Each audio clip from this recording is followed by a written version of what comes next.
Game on.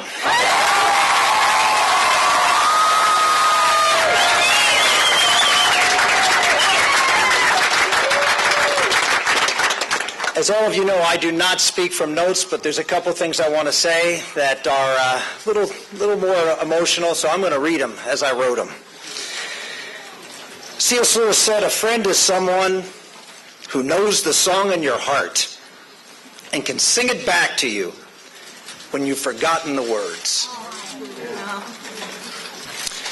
My best friend, my life mate,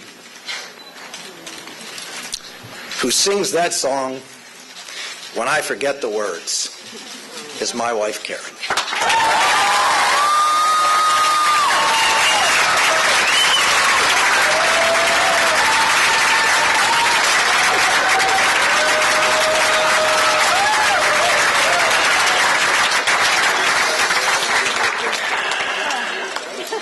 People have asked me how I've done this, sitting back at the polls and not getting a whole lot of attention paid to us.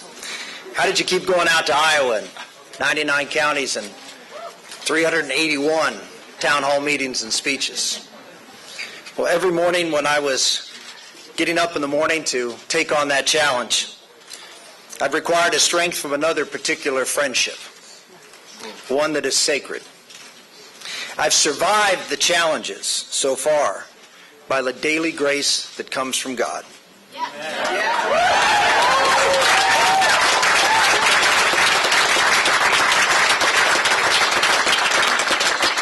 For giving me His grace every day, for loving me, warts and all, I offer a public thanks to God.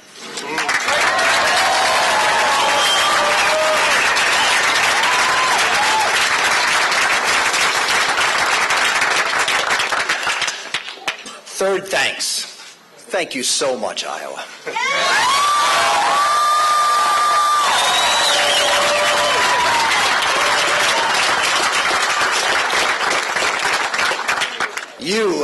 You, by standing up and not compromising, by standing up and being bold and leading with that burden and responsibility you have to be first.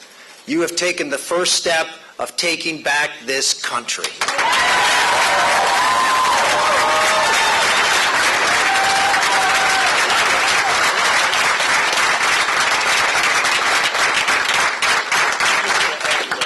This journey started officially just a few months ago in June, when I stood on the steps of the county courthouse in Somerset County, Pennsylvania.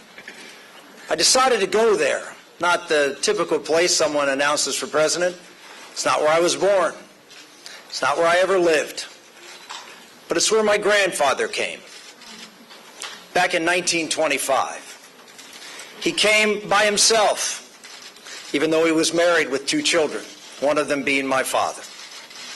He came after having fought in World War I, because Mussolini had been in power now 3 years, and he had figured out that fascism was something that would crush his spirit and his freedom and give his children something less than he wanted for them. So he made a sacrifice. He left to the coal fields of southwestern Pennsylvania. He worked in the mine at a company town, got paid with coupons, he used to call them. Lived in a shack.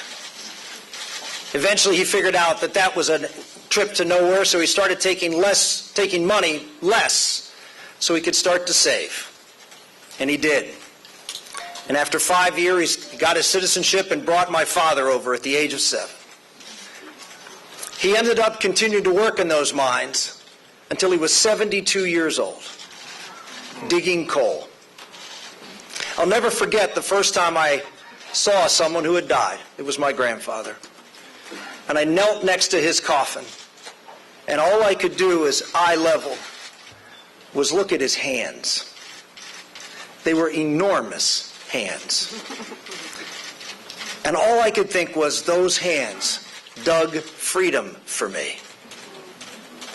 And so to honor him, I went to Somerset County, because I believe foundationally while the economy is in horrible condition, why our country is not as safe as it was, and while threats are rising around the world, while the state of our culture under this administration continues to decline with the values that are unlike the values that built this country, that the essential issue in this race is freedom. Whether we will be a country that believes that government can do things for us better than we can do for ourselves, or whether we believe, as our founders did, that rights come to us from God, and when He gave us those rights, He gave us the freedom to go out and live those rights out, to build a great and just society, not from the top down, but from the bottom up.